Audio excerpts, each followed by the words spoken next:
शुक्लाम्बरधरं विष्णुं शशिवर्णं चतुर्भुजं प्रसन्नवदनं ध्यायेत् सर्वविघ्नोपशान्तये। अगजानन पद्मार्कं गजाननमहर्निशम् अनेकदं तं भक्तानां एकदं तमुपास्महे। कूजन्तं राम रामेति मधुरं मधुराक्षरम् आरुह्य कविताशाखां वन्दे वाल्मीकिकोकिलम्। नारायणसमारम्भां व्यासशङ्करमध्यमाम् अस्मदाचार्यपर्यन्तां वन्दे गुरुपरम्पराम्। गुरुर्ब्रह्मा गुरुर्विष्णुः गुरुर्देवो महेश्वरः गुरुर्साक्षात् परं ब्रह्म तस्मै శ్రీ గురవే నమః. జై శ్రీరామ్. రామాయణంలో అయోధ్యకాండలో 36వ సర్గ దగ్గర ఉన్నాం. శ్రీరాముడు వనవాసమును సుఖముగా గడుపుటకై ఆయన వెంట పరివారమును పదార్థములను పంపుమని దశరథుడు సుమంత్రుని ఆదేశించుట, అందులకు కైకేయి అభ్యంతరము చెప్పుట, వృద్ధ మంత్రి సిద్ధార్థుడు కైకేయికి హితము పలుకుట.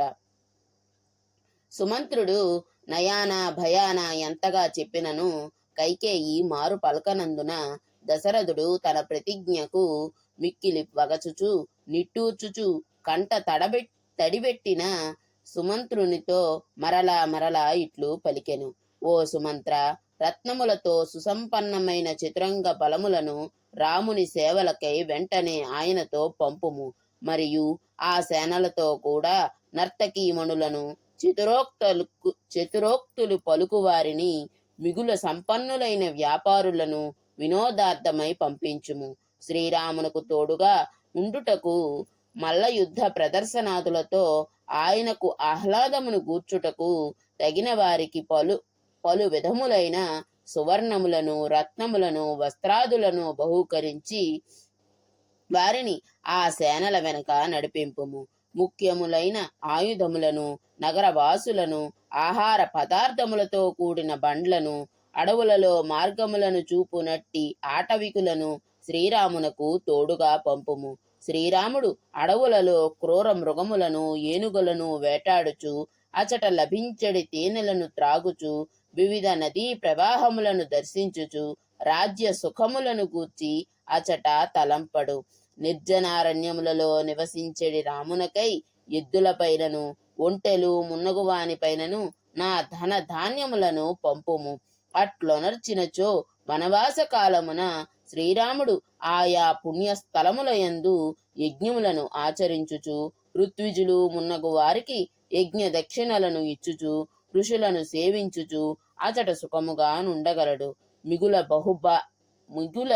బాహుబలము గల భరతుడు ఈ అయోధ్యను పాలింపగలడు.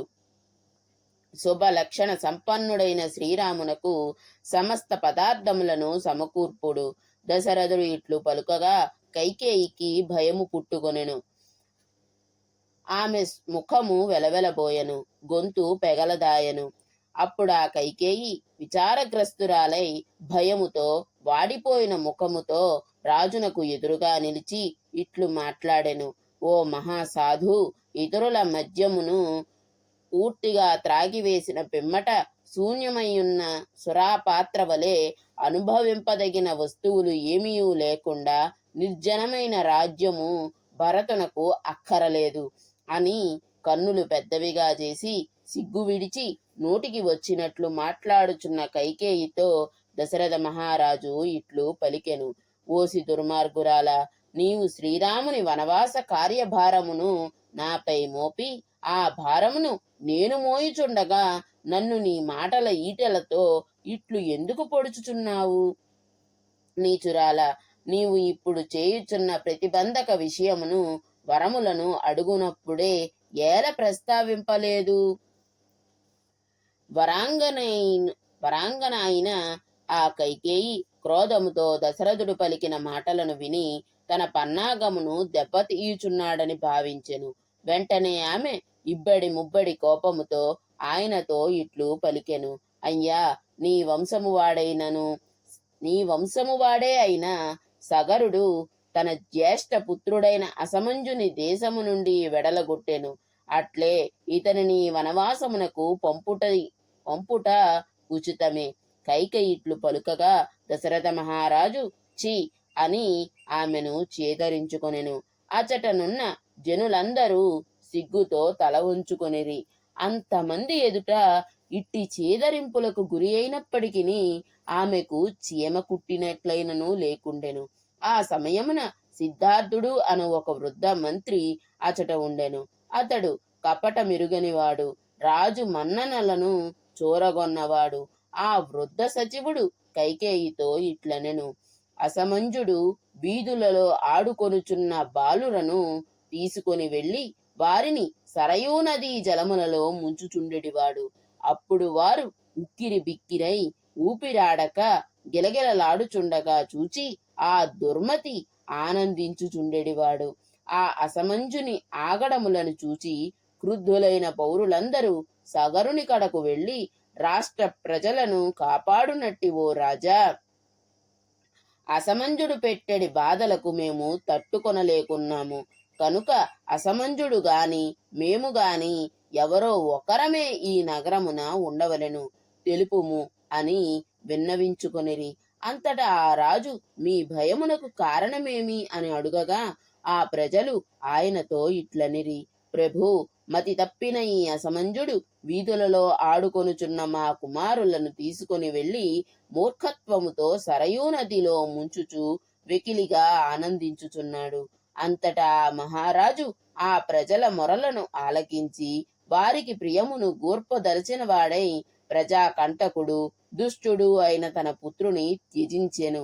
అసమంజుని అతని భార్యతో కట్టు బట్టలతో వెంటనే రథముపై నెక్కించి జీవితాంతము దేశము నుండి బహిష్కరింపుడు అని సగరుడు తన సేవకులను ఆదేశించెను. ఆ అసమంజుడు ఒక పాపాత్ముని వలె గుణపమును గంపను చేతపట్టి నలుదశల తిరుగుచు కందమూలములకై కొండలలోను కోనలలోను త్రవ్వసాగెను. ధార్మికుడైన సగరుడు ఈ విధముగా దుష్టుడైన ఆ అసమంజుని వనములకు పంపివేచెను.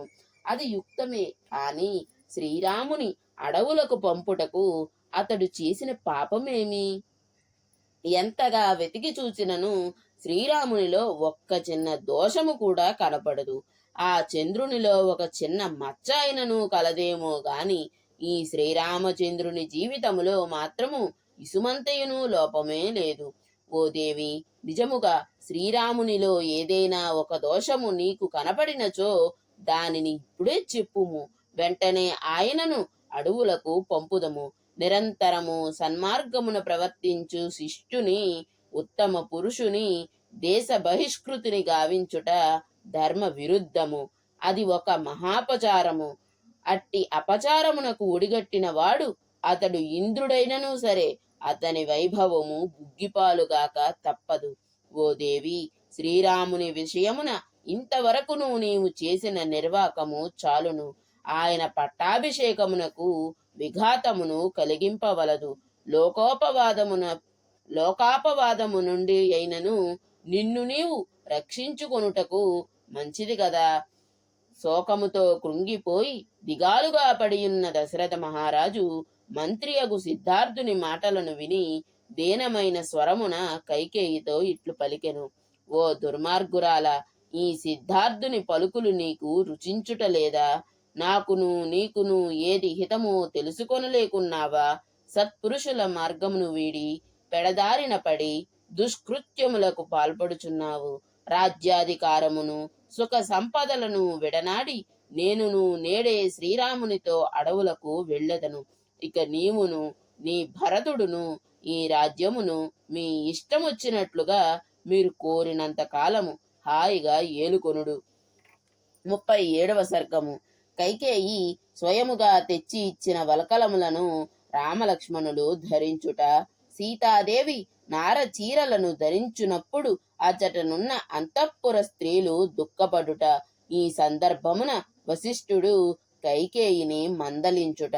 అంతటా వినయ విధేయతలు గల శ్రీరాముడు మంత్రులతో వృద్ధుడైన సిద్ధార్థుని వచనములను విని తన తండ్రియగు దశరథునితో వినమ్రుడై ఇట్లు నుడివెను: ఓ మహారాజా, సర్వ సుఖములను పరిత్యజించి తిని వనములలో ఫలమూలములే నాకు ఆహారము. అన్ని విషయములయందును ఆసక్తిని విడనాడిన నాకు ఈ చతురంగ బలాదులతో పని ఏమి? శ్రేష్టమైన గజమును దానము చేసిన వాడు దాని నడుమునకు కట్టిన త్రాడుపై మొహమాట పడుట వ్యర్థము. ఒక మహా గజమునే త్యజించిన వానికి దాని త్రాడుపై ఆసక్తి ఎందులకు? ఓ జగత్పతి, సజ్జన శిరోమణి, అట్లే మీరు నా వెంట పంపదలుచుకొనిన సేనలు, వస్తు వాహనములు, ధన ధాన్యములు మొదలగునవి నాకెందులకు? వాటినన్నింటినీ భరతునికే ఇచ్చివేయుచున్నాను. సేవకులు నా కొరకై వల్కలములను తెచ్చి ఇచ్చిన చాలును.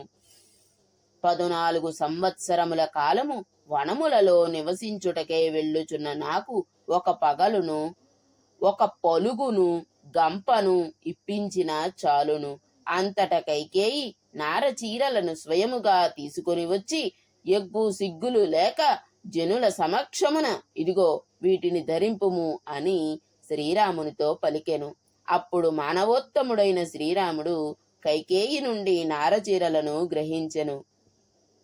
పిమ్మట అతడు తాను ధరించియున్న మేలి వస్త్రముల స్థానమున ముని వస్త్రములను దాల్చెను. అచటనేయున్న లక్ష్మణుడును తన పట్టు వస్త్రములకు మారుగా తన తండ్రి ఎదుటనే తాపసులు ధరించునట్టి నారచీరలను ధరించెను. పట్టు వస్త్రములను దాల్చెడి సీతాదేవి తాను ధరించుటకై తీసుకొని రాబడిన నారచీరలను గాంచి వలను చూచిన లేడివలే మిక్కిలి భయపడెను. అంతట శుభలక్షణ సంపన్న అయిన జానకి మిక్కిలి కలవరపాటుకు లోనై కైకేయి తీసుకొని వచ్చిన వల్కలములను గ్రహించి వాటిని ధరించుట ఎట్లు అని మిగుల బిడియపడెను. పాతివ్రత్య ధర్మములను ఎరింగి వాటిని బాగుగా ఆచరించునట్టి సీతాదేవి దుఃఖాశ్రువులు స్రవించుచుండగా గంధర్వరాజు వలె ఒప్పుచున్న తన భర్తయగు శ్రీరామునితో ఇట్లు పలికెను. వనములలో నివసించునట్టి మునిపత్నులు ఈ నారచీరలను ఎట్లు ధరింతురో గదా అని అనుచు వల్కలములను ధరించుట ఎరుగని ఆ జానకి మిగుల సిగ్గుపడెను. అట్టి చీరను ధరించుట క్రొత్తయగుటచే ఆమె ఒక చీరను కంఠము చుట్టును ధరించి మరి ఒక చీరను చేత పట్టుకొని సిగ్గుపడుచు నిలబడెను. ధార్మికోత్తముడైన శ్రీరాముడు వెంటనే సీత కడకు చేరి ఆమె చేతిలోని చీరను తీసుకొని దానిని ఆమె పట్టు చీరపైననే కట్టెను. అట్లు శ్రీరాముడు సీతాదేవికి వల్కలములను కట్టుచుండగా చూచి ఆ అంతఃపుర స్త్రీలందరూ కంటనీరు పెట్టిరి. అట్లు దుఃఖితులైనయున్న ఆ స్త్రీలందరూ తేజస్శాలి అయిన రామునితో ఇట్లనిరి. నాయనా, మీ తండ్రి ఈ సుకుమారికి వనవాసమును విధింపలేదు గదా. మీ తండ్రి గారి ఆజ్ఞను పాటించి వనవాసమును ముగించుకొని నీవు తిరిగి వచ్చడి వరకు ఈమెను మేము జాగ్రత్తగా చూసుకొందుము. ఆ విధముగా మా జన్మలు సఫలమగును. నాయన, ఓ రామ, లక్ష్మణుని తోడుగా చేసుకొని నీవు వనములకు వెళ్ళుము. కాని ఈ సీతాదేవి మిగుల సుకుమారి, తాపసుల వలె వనములలో ఈమె నివసింపజాలదు. నాయన రామ, ధర్మ నిరతుడవైన నీవు పితృవచన పాలనమునకే కట్టుబడి ఇచట ఉండుటకు ఇష్టపడుకుంటివి. మా ప్రార్థనను మన్నించి సీతాదేవినైనను ఇచట ఉండనిమ్ము. అంతట దశరథుని పుత్రుడు ఆ అంతఃపుర కాంతలు ఎంతగా ప్రాధేయపడుచున్నను వారి మాటలను పట్టించుకొనక తన వలె ధర్మశీల అయిన సీతాదేవికి ఆ వల్కలములను ధరింపజేసెను. రాజగురువైన వశిష్ఠుడు ఆ విధముగా నారచీరలను ధరించియున్న సీతాదేవిని చూచి ఆమెను వారించి కైకేయితో ఇట్లనెను. ఓ దుష్టురాల, వంశ మర్యాదలను మంటగలుపుచున్నవో కైకేయి, నీవు హద్దు మీరి ప్రవర్తించుచున్నావు. మహారాజును మోసగించుటయే కాక నీవు ఆయన ప్రతిజ్ఞకు కూడా కట్టుబడి ఉండుటలేదు. ఓ దురాచార పరురాల, సీతాదేవి వనములకు పోనక్కర్లేదు. శ్రీరామునకు మారుగా ఆమె ఆ సింహాసనమును అధిష్ఠింపగలదు. ప్రతి గృహస్థునకును అర్ధాంగి ఆత్మ వంటిది. కనుక శ్రీరామునకు సీతాదేవి ఆత్మ. అందువలన ఆయన స్థానమున తత్ప్రతినిధిగా ఉండి ఆమె పరిపాలన చేయగలదు. సీతాదేవియు శ్రీరామునితో కూడి అడవులకు వెళ్ళుటయే సంభవించినచో మేమును వారితో వెళ్ళదము. అంతేకాదు ఈ పురజనులందరూ వెళ్ళెదరు. సీతారాములు నివసించు ప్రదేశమే అయోధ్య. కనుక దండనాయకులు, రాజును ఆశ్రయించుకొని జీవించు పురజనులు, దాసదాసీజనులు ధనధాన్యములతో వస్తు వాహనాదులతో అచటికి చేరెదరు. అంతేకాదు భరత శత్రుఘ్నులను నారచీరలను దాల్చి వనచెరులై తమ అన్న అయిన శ్రీరాముడు నివసించు ప్రదేశమునకు వెళ్ళి ఆయనతో కూడి అచటనే నివసింతురు.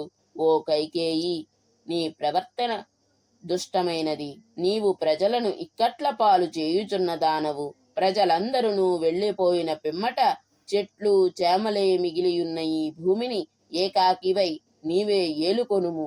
శ్రీరాముని పరిపాలనకు నోచుకొనని ఆ రాజ్యము రాజ్యమే కాదు. శ్రీరాముడు నివసించు ప్రదేశము వనమే అయినను అది ఏ రాజ్యమగును. భరతుడు దశరథుని వలన జన్మించినవాడు కావున తండ్రి తనకు ప్రీతిపూర్వకముగా అప్పగింపని రాజ్యమును అతడు ఏలుకొనుటకు ససేమీరా ఒప్పుకోడు. పైగా ఆ భరతుడు నీ సుతునిగా ఇచట ఉండుటకు ఏమాత్రము ఇష్టపడడు. నీవు ఈ భూతలము నుండి గగనమునకు ఎగురగలిగినను నీవు ఎంతగా నేల విడిచి సాము చేసినను పితృవంశము యొక్క ఆచార వ్యవహారములను బాగుగా ఎరిగిన భరతుడు మాత్రము తండ్రికి విరుద్ధముగా ప్రవర్తింపడు.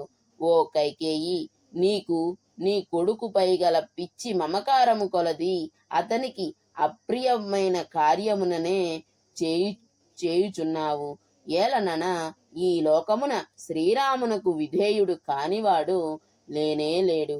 ఓ కైకేయి, వనములకు బయలుదేరుచున్న శ్రీరాముని వెంట పశువులు, పాములు, మృగములు, పక్షులు వెళ్ళుచుండుటను నీవు నీడే చూడగలవు. అంతేకాదు చిగుళ్లతో, మొగ్గలతో, పువ్వులతో నిండియుండెడి వృక్షములు సైతము వాడిపోయిన ముఖములతో ఆయన వెళ్ళుచున్న మార్గమునే చూచుచుండును. ఈ దృశ్యమును కూడా నీవు కాంచగలవు. కనుక ఓ దేవి, నీ కోడలైన సీతాదేవికి ఈ నార చీరలను తీసివేసి అమూల్యమైన వస్త్రములను, ఆభరణములను ఇమ్ము. ఈమెకు వల్కలములను ఇచ్చుట పద్ధతి కాదు. ఇట్లు పలికి వశిష్ఠ మహర్షి జానకి వల్కల ధారణమును నివారించెను. ఓ కేకేయ రాజకుమారి, నీవు శ్రీరామునకు ఒక్కనివే వనవాసమును కోరియుంటివి. కనుక ఈ జానకి నిత్యము వస్త్రాలంకార భూషితయై వనమున శ్రీరామచంద్రునితో కూడియుండును. నీవు వరములను కోరునప్పుడు సీతా వనవాసమును గూర్చి ప్రస్తావింపనే లేదు. కనుక ఈ రాజకుమారి వస్త్రములతో, సకల సౌకర్యములతో, ముఖ్యులైన పరిచారకులతో కూడి వాహనముపై వెళ్ళుగాక. బ్రాహ్మణోత్తముడు, సాటిలేని మహిమ గలవాడు, రాజగురువు అయిన వశిష్ఠ మహర్షి ఇట్లు పలుకుచున్నను సీతాదేవి మాత్రము వేషభూషణములపై ఆసక్తి చూపక తనకు ప్రాణతుల్యుడైన శ్రీరామునితో సమానముగా నారచీరలనే ధరించెను.